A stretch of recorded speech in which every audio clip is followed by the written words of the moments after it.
ഇപ്പോൾ വരുന്ന ഒരു വിവരം, രാജസ്ഥാനിലെ അതിർത്തി പ്രദേശങ്ങളിൽ ജാഗ്രതാ നിർദ്ദേശം പുറപ്പെടുവിച്ചിരിക്കുകയാണ്. BSFും രാജസ്ഥാൻ പോലീസും അതിർത്തി മേഖലയിൽ പ്രത്യേക ജാഗ്രത പുലർത്തുന്നു. മുഖ്യമന്ത്രി ഭജൻലാൽ ശർമ്മ ജയ്പൂരിൽ ഉന്നതതല യോഗം വിളിച്ച് സ്ഥിതിഗതികൾ വിലയിരുത്തിയിട്ടുണ്ട്. നേരത്തെ ആഭ്യന്തരമന്ത്രി അമിത്ഷാ ഈ അതിർത്തി സംസ്ഥാനങ്ങളിലെ മുഖ്യമന്ത്രിമാരും ചീഫ് സെക്രട്ടറിമാരും DGPമാരും ഉൾപ്പെടെ ഉന്നതരുമായി ചർച്ചകൾ നടത്തിയിരുന്നു. കേന്ദ്ര സർക്കാരിന് ലഭിച്ച വിവരങ്ങൾ സംസ്ഥാനങ്ങൾക്ക് കൈമാറിയിട്ടുണ്ട്. അതുകൊണ്ട് അതിർത്തി സംസ്ഥാനങ്ങൾ ജാഗ്രതയിലാണ്. ഏറ്റവും ഒടുവിൽ രാജസ്ഥാനിലെ അതിർത്തി മേഖലയിൽ നിന്നാണ് ഈ അതീവ ജാഗ്രതാ നിർദ്ദേശം പുറപ്പെടുവിച്ചു എന്ന വിവരം ഇപ്പോൾ വരുന്നത്. പഹൽഗാമിലെ ഭീകരാക്രമണത്തിന് ശേഷം ഇന്ത്യൻ തിരിച്ചടികളിൽ പലവട്ടം പാകിസ്ഥാൻ ഉലഞ്ഞു. സിന്ധു നദീജല കരാർ മരവിപ്പിച്ചതു മുതൽ ഒടുവിൽ ഇന്ന് പുലർച്ചെ നടത്തിയ ഓപ്പറേഷൻ സിന്ദൂർ വരെ നോക്കാൻ നമുക്ക് ഈ കാലയളവിൽ, ഈ ദിവസങ്ങളിൽ, ഈ 15 ദിവസങ്ങൾക്കിടെ എന്താണ് നടന്നത് എന്നത്. പഹൽഗാം ഭീകരാക്രമണത്തിന് ശേഷം ഇന്ത്യ ആദ്യം ചെയ്ത നടപടിയാണ് സിന്ധു നദീജല കരാർ മരവിപ്പിക്കുക എന്നത്. യഥാർത്ഥത്തിൽ പാകിസ്ഥാനുമായുള്ള നയതന്ത്രത്തിലെ സുപ്രധാന വാതിലുകൾ അടച്ചു എന്ന് വേണമെങ്കിൽ പറയാം. ഇതിനെ ഒരു ജലയുദ്ധം എന്നൊക്കെയാണ് പാകിസ്ഥാൻ വിശേഷിപ്പിച്ചത്. വെള്ളം തടഞ്ഞു നിർത്തിയാൽ യുദ്ധമെന്നായിരുന്നു പാകിസ്ഥാൻ്റെ അതിനുള്ള പ്രതികരണം.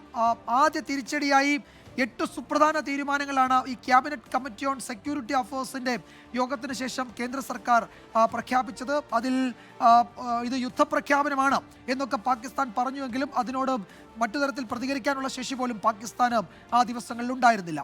ഇതിന് തൊട്ടു പിന്നാലെ ചെനാബ് നദിയിലെ ഒഴുക്ക് കുറച്ച് ഇന്ത്യ പാകിസ്ഥാന് മറുപടി നൽകി. പാകിസ്ഥാൻ ഏതെങ്കിലും തരത്തിൽ യുദ്ധപ്രഖ്യാപനമെന്ന് പറഞ്ഞാൽ ഇതാ അതിന് തുടർച്ച എന്ന് ഇന്ത്യ പാകിസ്ഥാനോട് പറയുകയായിരുന്നു. ചെനാബ് നദിയിലെ ഒഴുക്ക് കുറച്ചുകൊണ്ടുള്ള ആ നീക്കം, പാകിസ്ഥാനിലേക്ക് ഒഴുകുന്ന നദിയായ ചെനാബ് നദിയിലെ ഒഴുക്ക് കുറച്ചു. നദി പലയിടത്തും വരണ്ടു. നദിയിലൂടെ ആളുകൾ ഇറങ്ങി നടന്ന് അപ്പുറത്തേക്കും ഇപ്പുറത്തേക്കും പോകുന്ന ദൃശ്യങ്ങൾ വാർത്താ ഏജൻസികൾ അതിൻ്റെ പുറത്തുവിടുകയും ചെയ്തു. ബഹ്ലിഗാർ ഡാമിൻ്റെ ഷട്ടർ താഴ്ത്തിയാണ് ഇന്ത്യ നദിയിലെ ഒഴുക്ക് നിയന്ത്രിച്ചത്. ആ ഘട്ടത്തിലും പാകിസ്ഥാൻ തിരിച്ചടിക്കുമെന്നൊക്കെ ഭീഷണിപ്പെടുത്തിയെങ്കിലും ഇന്ത്യ അത് ഗൗനിച്ചതേ ഇല്ല. തുടർ നടപടികളുമായി രാജ്യം മുന്നോട്ട് പോവുകയായിരുന്നു. പിന്നീടുണ്ടായത് ഒരു പ്രധാനപ്പെട്ട നയതന്ത്ര നീക്കം. പാക് എംബസിയിലെ ഉദ്യോഗസ്ഥരെ തിരിച്ചയച്ചു. അവരുടെ സേനാ ഉദ്യോഗസ്ഥരെ തിരിച്ചയച്ചു. ജീവനക്കാരുടെ എണ്ണം കുറച്ചു. സ്വാഭാവികമായും രണ്ട് രാജ്യങ്ങൾ തമ്മിലുള്ള നയതന്ത്ര ബന്ധത്തിൽ വിള്ളലുകൾ വീണാൽ സ്വീകരിക്കുന്ന നടപടികളായിരുന്നു. അത് കുറെ കൂടി ശക്തമായി ഇന്ത്യ നടപ്പാക്കുകയും അതിന് തീയതി വെച്ച് രാജ്യം വിട്ടുപോകാൻ എംബസിയിലെ ഉദ്യോഗസ്ഥർക്ക് നിർദ്ദേശം നൽകുകയും ചെയ്തു. അങ്ങനെ പോയില്ലെങ്കിൽ നടപടി എന്ന നിലയിൽ കടുത്ത നീക്കം ഇന്ത്യയുടെ ഭാഗത്തുനിന്നുണ്ടായി. അതുപോലെ വിസ സേവനങ്ങൾ അവസാനിപ്പിച്ചു. വിസ സേവനങ്ങൾ അവസാനിപ്പിച്ചതിന് പിന്നാലെ ഇന്ത്യയിലുള്ള പാകിസ്ഥാൻകാരോട് വേഗത്തിൽ രാജ്യം വിടാൻ നിർദ്ദേശം നൽകി. അതുപോലെ പാകിസ്ഥാനിലുള്ള ഇന്ത്യക്കാരോട് തിരികെ എത്താൻ നിർദ്ദേശം നൽകുകയും ചെയ്തു. അങ്ങനെ വിസ സേവനങ്ങൾ അവസാനിപ്പിച്ചു. പാക് പൗരന്മാർക്കുള്ള സേവനങ്ങൾ നിർത്തി, വിസ സേവനങ്ങൾ നിർത്തി. പാക് പൗരന്മാരോട് ഇന്ത്യ വിടാൻ നിർദ്ദേശം നൽകി. അത് കർശനമായി പാലിച്ചു.